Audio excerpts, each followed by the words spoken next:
Oke, bagaimana kabarnya sahabat Sakti Institut semua? Semoga masih dalam keadaan sehat ya. Oke, tetap semangat dalam mempersiapkan tes SKB tentunya. Oke, pada kesempatan kali ini kita masih membahas soal SKB khusus untuk formasi perawat ya, baik D3 keperawatan maupun yang S1 atau NAS ya. Oke, pada kesempatan kali ini pembahasannya mengenai soal SKB yang mirip dengan soal hukum. Karena di soal SKB itu juga akan ada soal-soal yang hampir mirip seperti soal hukum keperawatan. Oke, sebelum kita mulai, tetap mohon dukungan untuk channel ini dengan subscribe ya channel Perawat Online, kemudian bisa like, kemudian komen terkait materi-materi apa lagi yang ingin dibahas terkait soal-soal CPNS, dan bisa di-share ya, dibagikan, semoga semakin banyak yang menjangkau dari video pembelajaran di channel Perawat Online ini.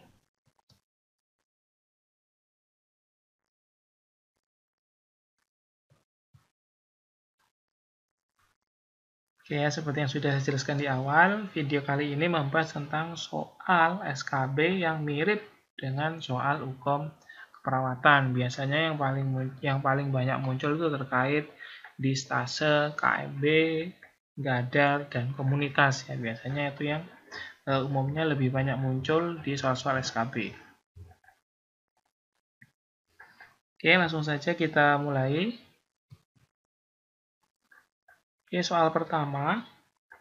Seorang perempuan usia 22 tahun mengeluh sulit tidur karena sering batuk, berlendir, nafsu makan berkurang, dan merasa lemas. Pada saat dilakukan pemeriksaan didapatkan tekanan darah 130/80, kemudian frekuensi nadinya 76, RR-nya 22, dan suhunya 36,5 derajat Celcius. Hasil pemeriksaan fisik diperoleh suara ronki pada paru. Pertanyaannya, apakah tindakan keperawatan yang dilakukan pada pasien tersebut? Opsi A, mengajarkan teknik nafas dalam. B, mengajarkan teknik batuk efektif. C, menganjurkan pasien banyak minum. D, menganjurkan makan sedikit tapi sering.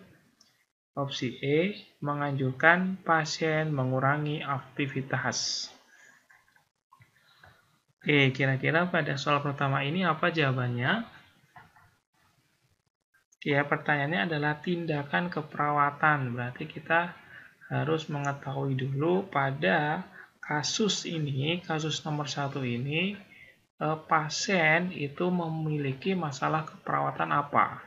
Nah, nanti baru kita bisa menentukan tindakan keperawatan berdasarkan masalah keperawatan yang dialami oleh pasien.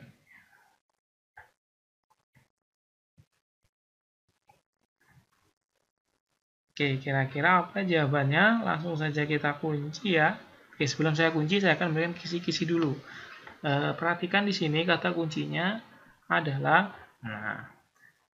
hasil pemeriksaan fisik diperoleh suara ronki. Nah, ada suara ronki, keluhan pasien yaitu ada batuk berlendir. Nah, itu saya kasih clue-nya. Nah, mungkin teman-teman sudah mulai bisa menjawab ya, lebih spesifik kira-kira jawabannya apa.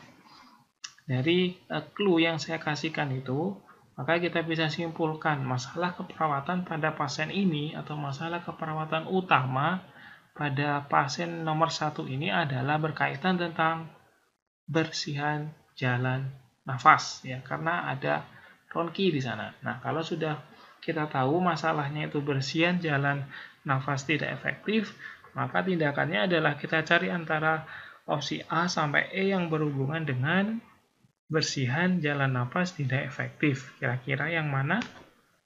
Oke, sambil lalu kita kunci. Oke ya, tepat sekali ya. Oke, jawaban yang benar adalah opsi B, yang mengajarkan teknik batuk efektif. Nah, ini yang berhubungan dengan masalah keperawatan bersihan jalan nafas tidak efektif. Nah, Oke, jadi itu jawabannya. Oke, kita lanjut soal berikutnya.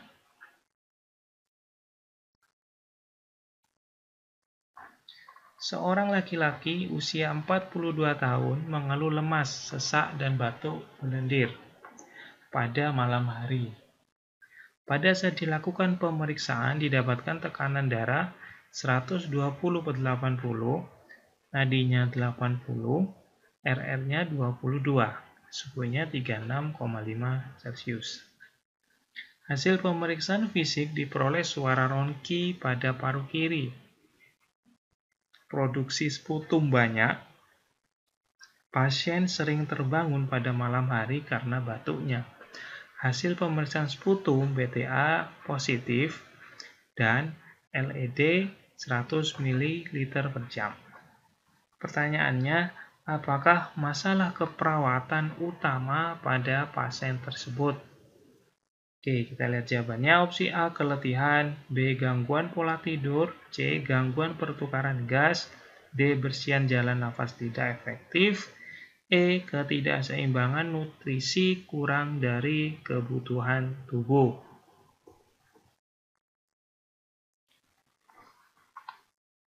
Oke, kira-kira apa jawabannya? Di sini pada soal nomor 2 yang ditanyakan adalah berkaitan tentang masalah keperawatan utama ya, atau diagnosis keperawatannya apa. Oke, kita harus bisa menentukan dari pasien ini kira-kira dia masalah keperawatannya apa. Kita harus pertama langkah pertama yaitu kita tentukan kata kuncinya ya. Kata kuncinya bisa diambil dari gejala, keluhan ataupun dari hasil pemeriksaan fisik. Nah,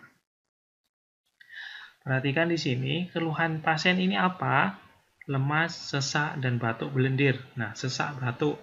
Berarti kita sudah bisa membayangkan kalau pasien ini memiliki masalah yang berhubungan dengan sistem pernafasan.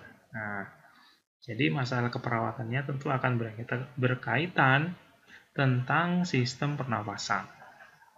Kemudian kita cari lagi kata kuncinya yang bisa kita ambil.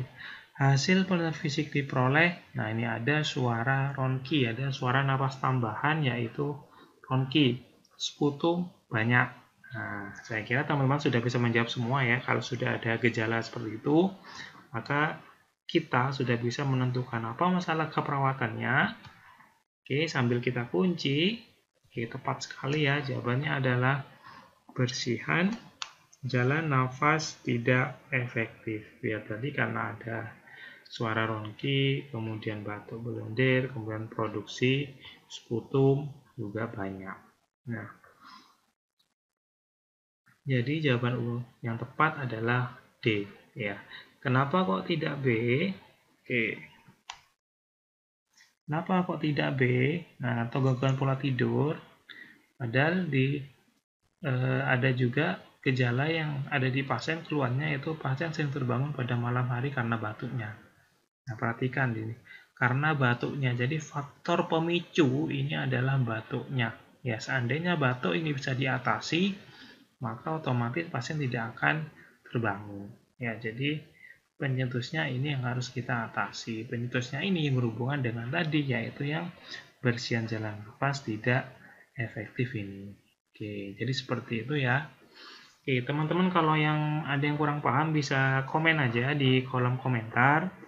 Nanti atau ada jawaban yang dirasa teman-teman tidak sependapat dengan kami, silahkan teman-teman komen aja di kolom komentar nomor berapa, jawabannya apa, atau nomor berapa, ada hal-hal apa yang belum paham bisa ditanyakan di situ.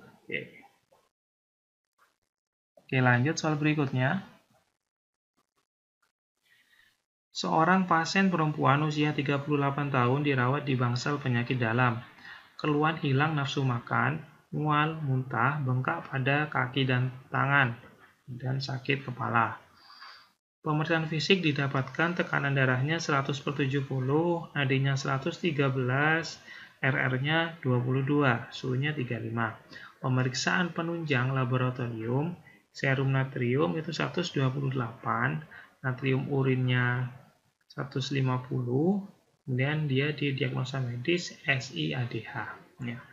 apakah tindakan keperawatan yang tepat untuk restriksi cairan? Ya, restriksi artinya adalah untuk membatasi atau pembatasan cairan. Opsi A, pasang kateter, B, kurangi intake garam, C, kaji edema setiap 6 jam, D, berikan cairan RL, atau E, intake cairan dibatasi dengan diberikan 500-600 ml per 24 jam. Nah, oke, perhatikan pertanyaannya. Pertanyaannya di sini sudah spesifik ya, artinya tindakan keperawatan ini yang dihubungkan dengan ini, yang dihubungkan dengan restriksi cairan atau pembatasan cairan. Berarti kita cari jawaban antara A atau E yang bisa atau yang bertujuan untuk mengurangi input ya, mengurangi input cairan pada pasien ini. Ya, pada pasien ini dengan diagnosa medisnya SI-ADH. Oke, berarti bisa kita langsung jawab ya, apakah pasang kateter, apakah intake garamnya dikurangi, apakah kaji edema, yang dikaji saja, atau diberikan cairan. Ya, jelas ya, kalau diberikan cairan artinya jelas bukan restriksi, jadi opsi D ini sudah jelas kita bisa coret di situ. Oke, kira-kira apa jawabannya? Ya, saya rasa mudah ya untuk soal ini, teman-teman bisa menjawab semua dengan benar pastinya. Oke, kita kunci. Oke, tepat sekali ya, jawabannya adalah yang benar adalah opsi E ya, intake cairan dibatasi 500-600 saja per hari ya, atau per 24 jam ya, bukan mah. Opsi D tidak diberikan keterangan berapa jumlahnya, hanya diberikan cairan gitu saja. Padahal di sini adalah jelas untuk restriksi atau pembatasan cairan, apalagi pasien sudah mengalami edema ya, ada bengkak di kaki dan tangan. Ya, opsi C, kalau kita hanya mengkaji maka tentu itu tidak bisa untuk melakukan restriksi cairan. Oke, pasang kateter juga tidak bisa untuk melakukan restriksi cairan.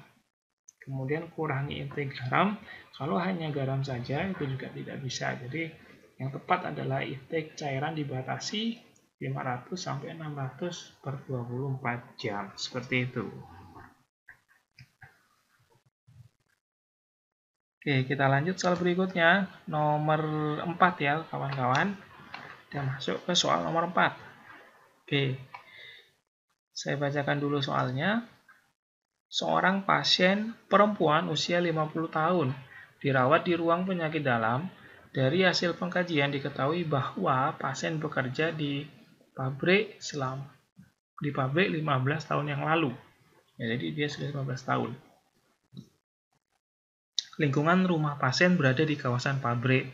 Nyeri dada, punggung, dan lengan dengan skala nyeri 3-4. Batuk-batuk kadang berdarah, sesak nafas. Hasil ronsen itu diketahui pada paru tampak bayangan menyerupai kurva, dengan permukaan lateral lebih tinggi daripada medial. Nah, apakah rencana tindakan keperawatan pada pasien tersebut? Nah,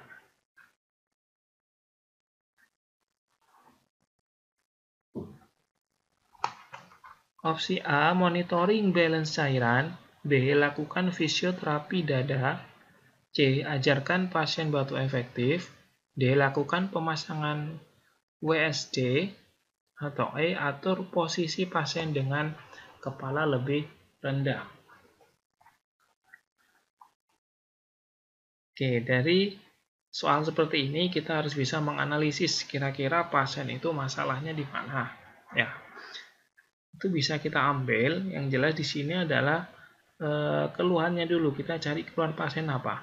Nyeri dada, ya, ada nyeri dada, punggung, lengan, batuk kadang-kadang berdarah, sesak nafas, batuk berdarah sampai sesak nafas ya. Berarti ini nanti berhubungan dengan sistem pernafasan atau sistem respirasi. Kemudian dari hasil pemeriksaan penunjang ronsen ya di sini itu diketahui ini bisa jadi kata kunci atau yang bisa kita jadikan clue pada soal ini. Diketahui paru tampak bayangan menyerupai kurva. Nah, ada paru tampak yang bentuk kurva dengan permukaan lateralnya itu lebih tinggi daripada medial, yang samping lebih tinggi daripada yang tengah. Nah, apakah rencana tindakan perawatan? Nah, perhatikan yang hasil ronsen ini. Ini merupakan tanda gejala dari efusi pleura. Ya. Nah, jadi jawabannya berhubungan dengan efusi pleura, berarti kita harus ada membuang udara dan darah di sana, di bagian paru-paru. Ya, maka jawaban yang tepat adalah tindakan yang dapat membuang udara, kelebihan udara yang ada di paru-paru, ataupun adanya darah yang ada di paru-paru, yaitu dengan melakukan opsi D. Ya, tepat ya, lakukan pemasangan WSD, ya, atau water shield drainase.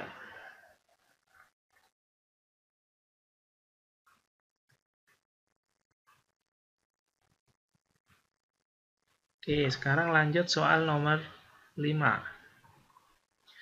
Seorang pasien laki-laki usia 50 tahun datang ke IGD mengeluh sesak dan nyeri dada sebelah kiri, menjalar ke bahu dan lengan kiri yang dirasakan secara spontan.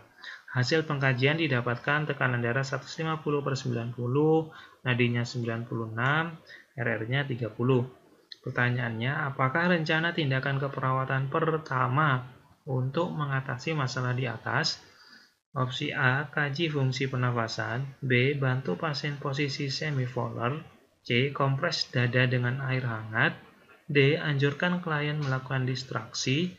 Atau E, ajarkan pasien tarik nafas dalam. Nah, kira-kira jawabannya apa? Oke, perhatikan pertanyaannya. Rencana tindakan keperawatan pertama. Nah, ini ya, intervensi keperawatan pertama. Jadi, tindakan apa yang harus kita lakukan pertama kali pada pasien dengan kondisi pada soal nomor 5. Nah, usianya 50 tahun, keluhannya adalah sesak dan nyeri dada sebelah kiri. Nah, kira-kira masalah atau tindakan yang pertama kali kita lakukan pada pasien tersebut apa? Apakah langsung mengkaji, apakah posisi, langsung kompres, distraksi, nafas dalam. Yang perlu diperhatikan di sini adalah pasiennya sesak. Oke ya, pasien sesak, kita lihat RR-nya berapa? RR-nya sudah sampai 30 kali per menit. Nah, tindakan pertama itu biasanya berhubungan dengan memposisikan pasien atau melakukan pemeriksaan tanda-tanda vital.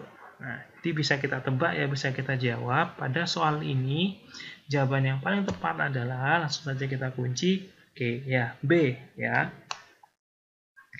Yaitu bantu pasien posisi semivolar, karena pertanyaannya adalah tindakan keperawatan pertama. Ya, biasanya tindakan keperawatan pertama itu berhubungan dengan posisi pasien atau melakukan pemeriksaan tanda-tanda vital, seperti itu. Oke, soal nomor 6. Dan ini sepertinya soal terakhir ya di video kesempatan kali ini. Saja kita coba menjawab. Seorang laki-laki usia 28 tahun dirawat di rumah sakit. Dari hasil pemeriksaan diperoleh data tekanan darahnya 120/80, nadi 90 kali, RR 28. Ronki pada kedua lapang paru, produksi sputum banyak. IMT atau indeks massa tubuhnya 16. Pasien terlihat sesak dan kelelahan. Pertanyaannya, apakah tindakan yang tepat pada pasien di atas? A. Membatasi aktivitas. B. Melakukan postural drainase. C. Melatih relaksasi nafas dalam. D. Memberikan terapi bronkodilator. Atau E. Memberikan makan sedikit tapi sering. Oke, pada soal-soal sebelumnya sudah saya terangkan, apabila ada pertanyaan tentang tindakan keperawatan, tindakan yang tepat, maka kita harus tahu dulu masalah keperawatan pada pasien tersebut. Nah, nanti apabila masalah keperawatannya sudah kita ketahui, nanti kita cari tindakan keperawatan yang berhubungan dengan masalah keperawatan tersebut. Nah, oke, sekarang kita bahas ya, pada soal nomor 6 ini kira-kira masalah keperawatannya apa? Kita tentukan dulu kata kuncinya di sini ada RR, R-nya 28 kali per menit, kemudian ada Ronki, sputum banyak. Nah, dengan kata kunci tersebut bisa kita simpulkan pada pasien ini dia memiliki masalah keperawatan, yaitu apa? Hubungannya dengan ronki dan sputum. Nah, pasti berhubungan dengan bersihan jalan nafas tidak efektif.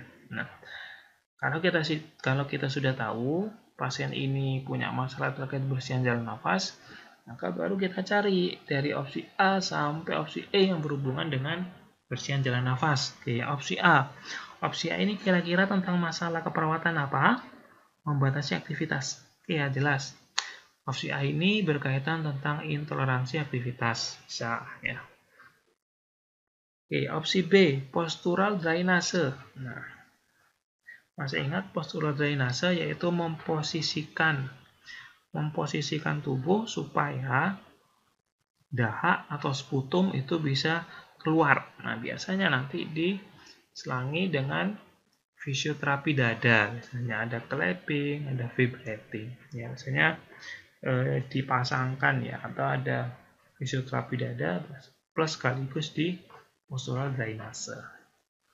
Nah, kalau yang B ini berhubungan dengan masalah bersihan jalan nafas tidak efektif ya. Oke.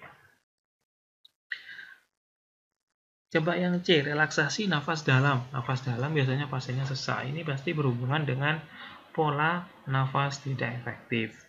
Memberikan terapi bronkodilator. Nah, bronkodilator ini juga bisa berhubungan dengan bronkodilator. Biasanya ini diberikan itu pada pasien-pasien asma, ya tepat sekali, yang mengalami bronkospasme. Nah, pada soal nomor 6 tidak disebutkan kalau pasien memiliki asma. Ya, tidak ada riwayat asma dan sebagainya tidak disebutkan. Opsi E, memberikan makan sedikit tapi sering. Jelas ya, kalau ini berarti berhubungan dengan nutrisi. Nah, oke, jadi sudah kita bisa jawab. Jawaban yang paling benar adalah opsi B, yang melakukan postural drainase. Ini fungsinya untuk mengeluarkan dahak atau sputum yang ada di dalam tubuh dengan melakukan modifikasi posisi tubuh. Ya, berhubungan dengan masalah bersihan jalan nafas tidak efektif, cocok dengan masalah keperawatan pada pasien ini. Oke. Dari soal nomor 1 sampai 6, siapa yang jawabannya benar semua, bisa komen di bawah ini ya. Semoga menambah semangat kita untuk selalu terpacu untuk belajar terkait soal-soal yang berhubungan dengan SKB, maupun teman-teman yang juga mau mengikuti UKOM. Ya, ini juga bisa dipelajari bagi mahasiswa teman-teman yang masih belum lulus UKOM atau mau mengikuti UKOM. Ini juga bisa dipelajari soal-soal seperti ini.